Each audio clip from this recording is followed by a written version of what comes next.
दिवाळी स्नेह मिलनाच्या या कार्यक्रमाच्या निमित्ताने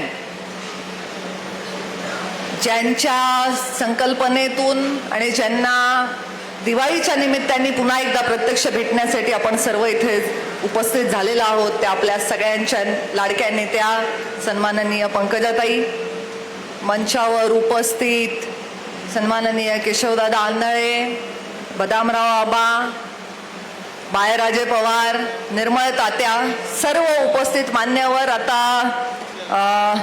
11 वरून आपण 23 मंडळ अध्यक्ष झालेले आहेत. जिल्ह्याचं अध्यक्षपद आता शंकररावजी देशमुख यांच्याकडे आहे. सूत्रसंचालन रामभाऊ करतायत आणि उपस्थित राहिलेले सर्व कार्यकर्ते, मी तुमचं मनापासून खूप खूप स्वागत करते. तुम्हाला सगळ्यांना दिवाळीच्या खूप शुभेच्छा देते. आज इथे येऊन भाषण करत असताना नेमकं काय विषयावर बोलावं याचा मी विचार करतेय. कारण एक तर भाषणाची सवय आता तुटली आणि 10 वर्ष खासदारकीच्या कार्यकाळामध्ये तुम्ही मला कितीही गावांना भेटी द्यायला सांगा, कुठल्याही शेतकऱ्याच्या संकटामध्ये धावून जायला सांगा, एखाद्याच्या घरचं लग्नाचं कार्य करायला सांगा, एखाद्याच्या घरच्या भेट द्यायला सांगा, रेल्वेच्या मीटिंग घ्यायला सांगा, नॅशनल हायवेच्या मीटिंग घ्यायला सांगा, त्याच्यामध्ये मी कधी कुठेही कुचराई केली नाही. पण भाषण करायचं म्हणलं की माझ्या अंगावर काटा आहे. मला भाषणाचा नाद नाही आणि आता तर काही फार कारणही नाही. अजून निवडणुका सुरू झालेल्या नाही आहेत. निवडणुकींच्या काळामध्ये भाषण करण्याची एक वेगळीच मजा असते. ती कशी असते की आपण आता आजकालच्या काळामध्ये पहिल्यासारखं राहिलं नाही. पहिले कसं दिवाळीच्या वेळी फक्त घरामध्ये फराळ बनत होता. दिवाळीच्या वेळी चकल्या, अनारसे, शंकरपाळे, हे लाडू या गोष्टी दिवाळीच्या काळात बनत होत्या. आता 12 महिने सर्रास सगळ्या दुकानांमध्ये मिळतात. त्यांची मजा राहिली नाही. पण तरी सुद्धा तुम्ही एरवी खाता ती चकली आणि दिवाळीची घरात बनवलेली फराळी चकली, त्याच्यात फरक असतो की नाही?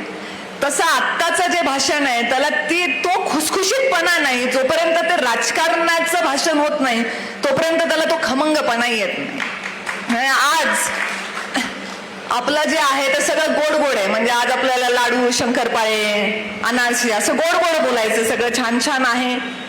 आज इथे बोलत असताना जसं निर्मळ तात्यांनी आज पंकजाताईंच्या नेतृत्वावर विश्वास ठेवून पुढचं काम करायची तयारी दाखवलेली आहे आणि बाळराजे जसं म्हणाले की मुंबई बळकट झाल्याशिवाय जिल्हा बळकट होत नाही, त्यामुळे त्यांचंच वाक्य पुढे नेते की समृद्धी महामार्ग आपण खूप ऐकतोय. सगळ्यांना आता सोपं झालंय मुंबईपर्यंत जाणं, पण आपल्या जिल्ह्याचा जर खरा समृद्धी महामार्ग कोण असेल तर त्या आपल्या नेत्या पंकजाताई आहेत. जोपर्यंत हा मार्ग मोकळा नाही तोपर्यंत आपल्याकडे विकासाचं कुठलंही काम येऊ शकत नाही. हे तुम्ही आणि मी स्वतः सुद्धा आपल्या डोळ्यांनी पाहिले, आपण याचा अनुभव घेतलाय. 14 ते 19 या काळामध्ये पंकजाताई पालकमंत्री असताना जिल्ह्याची खासदार म्हणून माझा असलेला मान आणि मला येणारी काम करण्यात येणारी मजा, काम करण्यात येणारं यश आणि त्यानंतर 19 ते 24 या काळामध्ये करावा लागलेला संघर्ष, अगदी छोट्या छोट्या कामांसाठी कराव्या लागलेल्या विनवण्या, या मी पण पाहिलेल्या आहेत आणि तुम्ही पण पाहिलेल्या आहेत. त्यामुळे आपला आता पुन्हा एकदा हा मार्ग मोकळा झालेला आहे आणि आज जिल्ह्याची लेक म्हणून, परळीची लेक म्हणून पुन्हा जेव्हा पंकजाताई आपल्या महाराष्ट्राच्या मंत्रिमंडळामध्ये आल्या तेव्हा सगळ्यांना आपल्याला खरी दिवाळी ही आता खऱ्या अर्थाने ही गोड दिवाळी आपली झाली असं म्हटलं तर ते चुकीचं ठरणार नाही. राजकारणावर बोलण्यासारखं भरपूर काही आहे, जास्त बोलणार नाही. दिवाळी म्हटलं की फराळ आला, दिवाळी म्हटलं की फटाके सुद्धा आलेच. ज्या माणसाकडे फटाक्याचं एक मोठंसा आगार आहे, ज्याच्या हातामध्ये ती शक्ती आहे, त्यांना किती सामर्थ्य असतं, त्या सामर्थ्याचा वापर कसा करायचा हे मात्र नेतृत्वावर अवलंबून असतं. सहज शक्य असतं. तुम्ही बघता दिवाळीमध्ये आपण जातो, लहानपणी आम्ही फटाके उडवायला जायचो. आपलं ज्याच्याशी जमतं त्याच्याबरोबर आपण चांगले चांगले फटाके उडवतो. एखाद्याचा ज्याचा राग असतं, रॉकेटची दिशा बरोबर त्याच्या घराकडे केलेली असते. तर रॉकेट एकमेकांवरती लावून देणं हे करणंही नेत्यांना शक्य असतं.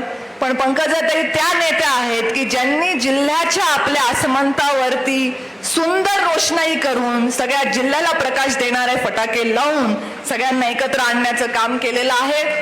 या कामामध्ये आपण सर्वांनी पुढच्या काळामध्ये ताईंचे हात बळकट करण्यासाठी आपापलं योगदान देऊया एवढंच या निमित्ताने सांगते. तुमचं सगळ्यांचं पुन्हा एकदा या दिवाळीच्या स्नेहमिलनाच्या कार्यक्रमामध्ये मनापासून स्वागत करते आणि तुम्हाला सगळ्यांना दिवाळीच्या शुभेच्छा देत आपल्या वाणीला विराम देते. धन्यवाद. जय हिंद, जय महाराष्ट्र.